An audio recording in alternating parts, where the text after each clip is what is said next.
Hey guys, welcome back to another vlog. And yup, आज का vlog चालू हो रहा है गाड़ी के अंदर से। So basically we are going to the gym. आज मंडे है, back bicep day, fully pumped. And well, एक चीज़ रियलाइज़ किया हूँ मैं, रिफ्लेक्ट जब किया हूँ ये वीक, कि तुम ना मंडेज को बहुत लाइटली लेते हो कि भाई यार मंडे है, we get lazy and all. But भाई मंडेज आर वेरी इंपॉर्टेंट। जो मैं नोटिस करके देखा हूँ कि अगर मेरा स्टार्टिंग का 1-2 वीक खराब जाता है ना, मतलब दिन अगर खराब जाता है तो पूरा वीक खराब जाता है। तो that's what I am gonna try to do कि मेरा स्टार्टिंग 3 दिन जो है, मेरा वर्कआउट अच्छा हो, मेरा काम अच्छा हो, मेरा पढ़ाई अच्छा हो, और मैं अच्छे मेंटल स्टेट में हूँ, सो दैट लास्ट के 3 दिन ना, एक तो तुम्हारा वीकेंड होता है, या फिर तुम रेस्ट लेते हो, या फिर तुम एंजॉय करते हो, कुछ ना कुछ प्लान बन ही जाता है तुम्हारा। तो तुम कैसे ना कैसे, अगर खराब भी टाइम चल रहा होगा ना, तुम निकल सकते हो। बट स्टार्टिंग के 3 दिन अगर तुम्हारे खराब हो रहे हैं वीक के, तो फिर देयर इज नो हेल्प, पूरा वीक ही खराब जाएगा, वर्कआउट खराब जाएगा। So that's what we gonna focus right now, कि पहले 2-3 दिन का वर्कआउट एकदम परफेक्ट हो। हमारा जो भी शेड्यूल है, जो भी डेली रूटीन है, वो एकदम strictly follow. Apart from that देखते हैं क्या बनता है क्या नहीं। आज बैक बाइसेप है एंड मैं बहुत अच्छे से बैक पुश करने वाला हूँ। आज मैं अपने सारे पीआर एंड मेन सेट्स मारूंगा एंड मैं आपको दिखाऊंगा, सारे मेन सेट्स ही दिखाऊंगा जो भी होगा। एंड मैं लैट पुल डाउन मैक्स गया हूँ 45। आज मेन सेट 50 से मारेंगे, देखते हैं क्या होता है क्या नहीं। I will try to push further if I can. Apart from that bicep तो मेरा लास्ट 2 वीक से बहुत ही अच्छा पंप हो रहा है एंड अच्छा वर्कआउट हो रहा है। मैं बाइसेप भी थोड़ा बहुत फोकस करूंगा, लेट्स सी। एंड और एक चीज़, बहुत इंपॉर्टेंट चीज़, मैंने एक चीज़ नोटिस किया है, माइंडसेट। मैं जिम में बहुत फन काइंड ऑफ बंदा हूँ, जो कि एंजॉय करता है वर्कआउट, कि भाई मज़े कर रहे हैं, फनी गाने सुन रहे हैं, फोकस गाने सुन रहे हैं। मतलब वर्कआउट इज़ अ, मतलब ऐसा लगता है कि एक स्पोर्ट्स की तरह खेल रहा हो, राइट? मतलब आसपास के लोगों के साथ कम्युनिकेशन वगैरह वगैरह। बट लास्ट 2 वर्कआउट जो मैंने किए, उसमें मैंने एक चीज़ नोटिस किया कि जब मैं एकदम फोकस्ड है तो कुछ भी नहीं सोचना होता, बस तुमको एक ही मसल के बारे में, जो मसल तुम हिट कर रहे हो, जैसे सपोज शोल्डर पुश कर रहे हो, बस शोल्डर को इमेजिन करना है आँख के अंदर कि वो मसल तुम्हारा कॉन्ट्रैक्ट हो रहा है। उसके अलावा और तुमको कुछ नहीं सोचना। भाई तुम पुश करते हो, गंदा वाला पुश करते हो। मैं ये चीज़ बहुत हल्के में लेता हूँ कि क्या माइंड मसल कनेक्ट, कुछ नहीं होता ये वो, but it actually works. And ये पता है, बहुत लेम चीज़, सबको पता ही होगा ये चीज़ कि हाँ भाई फोकस करना होता है। बट मैं जब ये चीज़ फील किया, तब मेरे को समझ में आया कि भाई it works. So that's what we gonna do, कि भाई एक बार अभी मैं एकदम अपने फन जोन में हूँ, गाना सुनते जाऊँगा, बात करूंगा दोस्तों से, एंजॉय करूंगा। But once I start my workout, I am gonna just focus on one thing, that is my sets, that's all. उसके अलावा मैं बस अपने फ़ोन में, सारे तो मेरे नोटिफिकेशन ऑफ से ही रहते हैं, बट स्टिल जब चालू करूँगा बस अपने सेट्स लिखूंगा कि कितना क्या रेप्स हो रहे क्या, और थोड़े वीडियो शूटिंग। उसके अलावा no distraction, pure focus on the gym. आसपास के जितने भी लोग हैं उन लोग को पहले से ही बोल देना कि भाई मेरा मेन सेट है, मेरे को फोकस करने दो, दैट्स इट। सो यप, अभी ड्राइव करते हैं एंड फिर मिलता हूँ मैं आप सबको जिम के अंदर। So see you there, bye guys.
So guys finally done with the workout.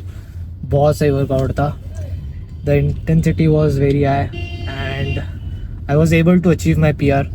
Light pull down में था कि 57 रेप हुए but it was good rep. Controlled थे, स्लो थे. I can feel my back right now and bicep बहुत अच्छा pump. As I said कि 2 week से बाइसेप बहुत सही जा रहा है. ज़्यादा हम नहीं कर रहे, बस 2 या 3 एक्सरसाइज कर रहे हैं एंड इट्स हिटिंग राइट. तो यप आज हैमर कर में भी थोड़ा हमने वेट बढ़ाया. 12.5 डंबल से हमने किया. नेक्स्ट वीक ट्राई करेंगे 15. थोड़ा बहुत स्ट्रगल हो रहा है बट ठीक है, इट्स एनफ. एंड बस वही है. अभी फ़िलहाल मैं जा रहा हूँ, मेरे को मम्मी को पिक करना है घर कहीं से. फिर उसके बाद अपन घर जाते हैं, घर जाके पोस्ट मिल लेते हैं. उसके बाद मैं आपसे मिलता हूँ. सो तब तक के लिए take care guys, bye. Hey guys, so we are back at home. So आज का वर्कआउट बहुत बढ़िया था. मैंने गाड़ी में बोल दिया, मैं आज वर्कआउट को लेके कुछ कंप्लेन नहीं रखूँगा. सब बढ़िया था एंड यही आई होप कि वीक कंटिन्यू रहे because we have our target set. हम अभी 50, मैंने आज ही मेजर किया, अराउंड 55.7080 के आसपास वेट रह रहा है. I don't know with water weight होगा शायद से. हमारा टारगेट है ये मंथ एंड, मई के एंड तक हमको चाहिए 58 एंड वो अचीव करना मुश्किल नहीं है. टू बी ऑनेस्ट मैंने ये चीज़ रियलाइज़ की, अगर मैं बस अपने डाइट पे ध्यान दूँ तो हम अभी एकदम डाइट पे ध्यान देंगे, एकदम गंदी तरीके से खाएंगे बट अच्छा खाएंगे. So yup, that's it about my fitness journey. And apart from that बाकी सब भी चल रहा है. थोड़ा स्लो मूविंग है but we are doing it and I am very proud of it to be honest.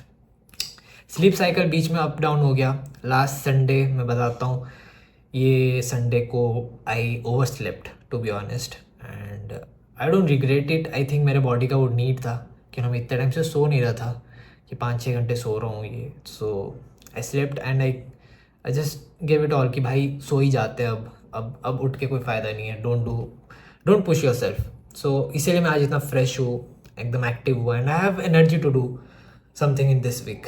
So yup, and जाते जाते लाइक मैंने शायद से काफ़ी व्लॉग्स में बोले होंगे, but stop wasting your time and start doing something भाई, समथिंग लाइक कुछ भी रैंडम शिट करो बट करो। मैं खुद इतना टाइम वेस्ट कर चुका हूँ जहाँ पर मैं रियलाइज़ करता हूँ मैं कितना कुछ कर सकता हूँ। मैंने बहुत टाइम वेस्ट किया है एंड हमेशा ये सोचता हूँ कि परफेक्ट टाइम आएगा, परफेक्ट होगा सब एंड तब स्टार्ट करूँगा, एंड वो कभी नहीं आता। एंड ये परफेक्ट होना ना एक इल्यूजन है कि तुम वो चीज़ में लूप आउट होते रहोगे कि कब करूँगा, अब करूँगा, कल अच्छे से करूँगा, एंड तुम ऐसे सोचते हो कल भी यही सोचोगे, आज भी यही सोचोगे, एंड ये लूप चलता रहता है। एंड ऐसे सोचते सोचते ना तुम्हारे साल निकल जाएंगे एंड तुमको पता नहीं चलेगा, बिकॉज तुम्हारे चारों ओर बहुत तेज़ी से दुनिया जा रही है एंड तुमको कुछ पता ही नहीं है कि क्या चल रहा है क्या नहीं, क्यों ना हम एक ही जगह अटके, हम कुछ कर ही नहीं रहे। सो यप, एंड जो करना है अभी करो, this is the best time. तो मेरे को ऐसे फील होता था कि यार हम लोग के पापा के टाइम इतना कंपटीशन नहीं था, या फिर अभी के जनरेशन के पास इतना सब कुछ एक्सेसिबिलिटी, हर चीज़ का फ्रीडम है, कॉन्फिडेंस है, सब कुछ है। हमारा जनरेशन जो मिड है 2000 के आसपास, उनके पास वो लोग स्टक है, उनको पता ही नहीं है कि वो जेंजी में आते हैं कि पुराने में आते हैं। तो no, we are blessed with everything, we have the maturity as well as we have the curiosity to know and do something. तो अभी वो चालू करो, चाहे वो करियर हो, फिटनेस हो, या फिर तुम्हारा कोई रिलेशनशिप हो, या कोई दोस्ती हो, कुछ भी। Just begin with a fresh start. And नहीं चाहिए प्लानिंग भाई, तुम एक बार कोई चीज़ चालू करते हो ना, तुमको खुद पता चल जाता है कि तुमको क्या क्या करना है। So when I started something, कि जैसे मैं पढ़ना चालू किया, मुझे नहीं पता किस चीज़, मेरे को बस पता है कि हाँ मेरा मैथ्स वीक है, मैं किससे चालू करूँ, बट मैं जैसे ही चालू किया मेरे को समझ में आ गया मेरे को क्या क्या करना है। ओके, मेरा मल्टीप्लिकेशन इशू है तो मेरे को पहले ये करना है। तो विथ टाइम तुमको धीरे धीरे सब कुछ पता चलता है, तुम प्लान बनाते रहते हो। और हाँ, लाइक जब तुम कुछ चालू करते हो ना, गलतियाँ होती है, obviously we humans are build that way कि हमसे एरर हो। सो यप, मैं बहुत गलतियाँ करता हूँ। मैं कैमरा के सामने शायद से मेरा थोड़ा बहुत सिनेमैटिक दिखता होगा, बट एंड मैं यहाँ आके सब कुछ पॉजिटिव बोलता हूँ, बट मेरे लाइफ में भी नेगेटिव है, जहाँ पर मैं भी कुछ चीट करता हूँ, या फिर मैं भी थोड़ा, जब मैं बोलता हूँ कि मेरे को सोना है बट मैं फ़ोन यूज़ कर रहा हूँ। So it's very normal, and with time धीरे धीरे वो इंटरेस्ट डिसइंटरेस्ट में बदल जाता है कि क्यों कर रहा हूँ यार, क्यों, इसकी जगह मैं कुछ प्रोडक्टिव कर लेता हूँ, इससे अच्छा मैं वीडियो देख लेता हूँ जिससे मैं कुछ सीख पाऊँ। तो यप, डू दैट। एंड बस वही है, वक्त, लाइक टाइम का वैल्यू धीरे धीरे समझ में आता है। तुम फकअप करते हो, तुम गिरते हो, तब समझ में आता है, नहीं तो स्मूथ चल रहा होता तो कुछ पता ही नहीं, कि सब एकदम फेरी टेल सा लगता है कि भाई तुम बढ़िया जगह पे हो। सो यप, एंड ये लाइक ये व्लॉग देखने के बाद जो भी देख रहा है, लाइक जो भी व्लॉग देख रहा है, आई जस्ट वांट टू से कि उठो, एक पेन लो and just write it down, any one random shit, not related to your career or anything. इतना प्रोडक्टिव होने की ज़रूरत नहीं है, कुछ भी एक रैंडम, कि तुम दिन में 1 घंटा नहीं देखोगे फ़ोन एंड ब्लैंक बैठोगे, या फिर तुम पानी 4 लीटर 1 वीक तक रोज़ पियोगे, लाइक बेसिक सा basic cheese, and do it. And trust me, तुमको धीरे धीरे ना मतलब फील होगा कि तुम कुछ कर रहे हो, एंड उससे ना और पॉजिटिव फील होता है कि तुम कुछ और करो। So start doing something with basic, and with time ना तुम बहुत ज़्यादा माइंड से तुम्हारा ऐसे क्लियर हो जाता है। तो यप, डू दैट, एंड छोटा सा बट कुछ भी, you have to do it. And मिलते हैं अगले ब्लॉग में with new grind, new thought, new energy. And सोचो मत, बस करते रहो। तो पीस आउट गाइस।